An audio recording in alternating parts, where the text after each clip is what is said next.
So I've got a couple of questions just in terms of this radicalization process, and maybe how important is religion as a motivating force here? Is this a situation where ISIS recruits are often non-religious or somewhat religious, moderately so, and then they're converted and indoctrinated through a process on the internet over the course of recruitment? Or is it more often a case where you have radical young men? I remember talking to one of the French officials after the attack, telling me that 30% of their people are French converts, often in prison, didn't even know Arabic, but get converted, and sort of the concept here that they were people disposed to violence in the first place, simply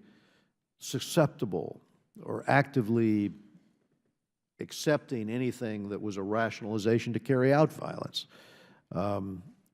What are some of the perspectives here? The short answer is it depends. We've seen cases in the U.S. where an individual essentially converts to ISIS, not Islamism.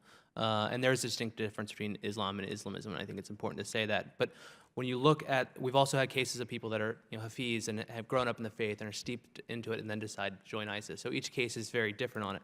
For U.S. context, we've had 91 individuals arrested for ISIS-related activities. Of that data set, 38% were converts to the faith, which is a higher percentage than the general population of American Muslims, which is about 23%, depending on how the data shakes out. So there's a phenomenon there that's worth looking at.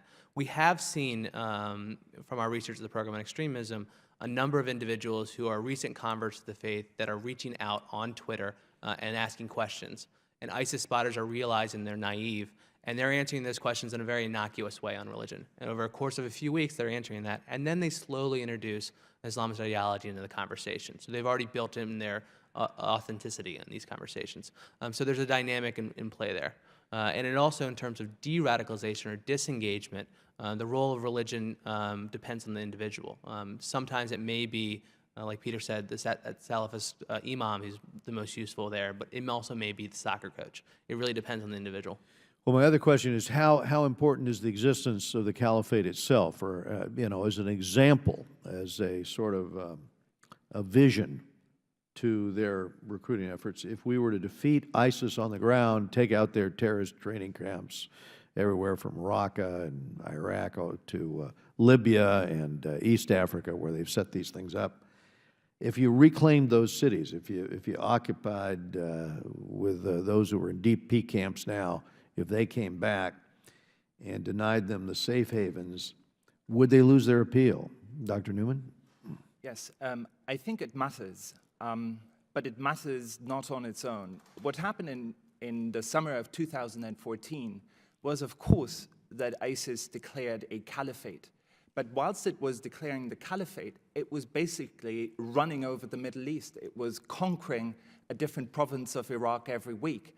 And so a lot of the people who were sitting in Europe or in other countries who were receptive to this were thinking, wow, it's actually happening. It's not just a formula. It's not just a matter of words. It is actually action that meets the formulation of words.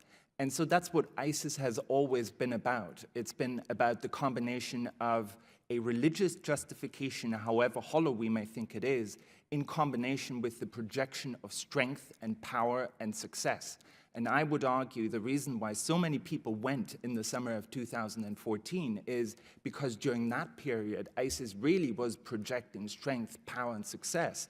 And all these young people who were sitting in the suburbs of Paris or in disenfranchised parts of Brussels, they were thinking, I can go from zero to hero in nothing if I join that group. I do think that if the US and the coalition managed to retake Mosul and Raqqa, it would be a big blow for ISIS. I don't think it will be that easy to just transfer everything over to Libya or to another place. I know, but we were up there in Tunisia and talking to the Libyan ambassador and our ambassador in Libya. They've got 6,500 or 6,700 fighters. They're training there now. And then there's other training centers they're setting up. So they've sort of branched out in the interim. But if we could attack the training centers, or some coalition could take out those training camps, my thought or my argument has always been we should have done this at the outset with air power to deny them the opportunity to message that they were on the march and unstoppable. Let me ask you about emerging technologies out there that could be used to weed out extremist content online, if that offers some hope, and maybe throw in for Mr. Hughes here, he made one statement here that seemed contradictory. You noted in your testimony that State Department employees should have greater interaction with ISIS supporters online, yet our past experience with that was one that was a disappointing outcome because they didn't have credibility among would-be jihadists. So if I could throw those two questions out to the panel. Why would that model work now? What should they do differently to make it work? A couple reasons why I think that model didn't work before. One was that it wasn't interactive, meaning it was one-off kind of events. So if you actually want to introduce, some seeds of doubt, what you're doing on that is building a relationship or rapport back and forth. That takes time. The reason why that wasn't successful before is because it had to go through 6, 7, 8 layers of bureaucracy to say, can I tweet this 140 characters to this individual, right? That's just not how the online environment works. There's two reasons why I think that the U.S. government shouldn't completely get out of the game when it comes to interactive back and forth. One is, again, you need to essentially not cede the space. And two is there is some benefit when you're talking about hardened ISIS supporters spending their time focusing on the State Department as opposed to focusing on creating content, videos, and things like that. It muddies their time up a little bit. And we do see that dynamic play out. So I would focus the State Department's overt messaging on the guys that raise their hand and say they're ISIS supporters.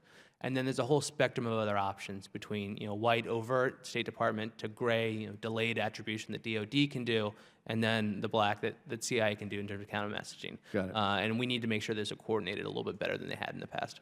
Quick question to you of the assessment of Dr. Lowell's thesis there, because what he's doing is televising cinema that challenges extremist ideology in Pakistan, and they're doing that, I guess, now in the Middle East, trying to promote religious tolerance, trying to hit on this theme of political moderation and pluralism, I guess, and disseminate democratic culture, basically.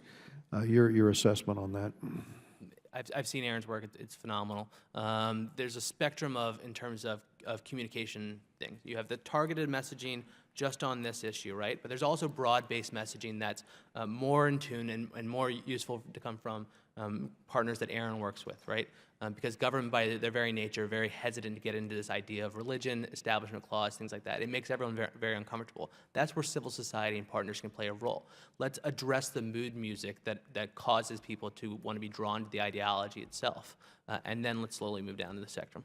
I'm going to ask the panel in writing just for emerging technologies. You can give that to us later. I'm out of time, and I need to go to Dr. Ami Berra of California. Thank you, Chairman.